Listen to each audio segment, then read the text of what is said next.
Juche, the core of North Korea's identity in isolation. Few ideologies have defined a country as completely as Juche has shaped North Korea, developed and promoted by Kim Il. Juche meaning in Korean is not only a political theory but the philosophical bedrock upon which the Democratic People's Republic of Korea has been built. From governance and economics to foreign policy and propaganda, Juche permeates every facet of North Korean life. Origins in revolution and nationalism. The seeds of Juche were sown in the aftermath of Japanese colonial rule in World War II, a period when Koreans sought to reclaim their sovereignty and identity. In 1945, Korea was divided into Soviet and American zones, which eventually evolved into North and South Korea.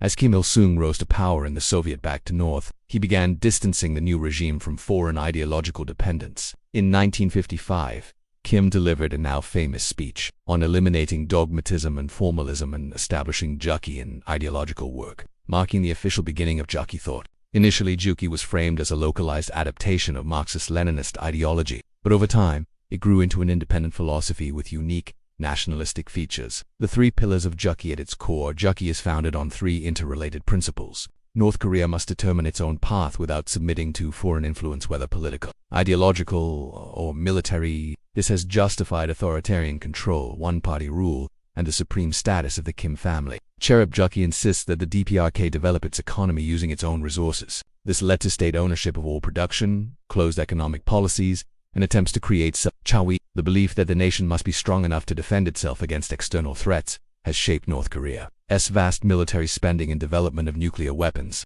often at the expense of civilian welfare. From ideology to cult of personality, Juche remained a dry doctrine and government manual. It evolved into a quasi-religious worldview that placed Kim Il-sung as the infallible father of the nation. His image, teachings, and decisions became synonymous with national destiny. When he died in 1994, his son Kim Jong-il elevated Juche further, proclaiming it the guiding light of North Korean socialism, and pairing it with the new doctrines. Juche and Songun together institutionalized a hierarchy that glorified the military, encouraged mass mobilization, and demanded absolute loyalty from the population. Consequences of Juche in practice. The pursuit of Juche has had severe real-world consequences. In the 1990s, after the fall of the Soviet Union, North Korea lost its key trade and aid partner. The economy collapsed, and a devastating famine claimed hundreds of thousands of lives. Yet the regime clung to Juche, rejecting large-scale international assistance and resisting structural reform. Even today, North Korea's state-run economy, restricted internet access,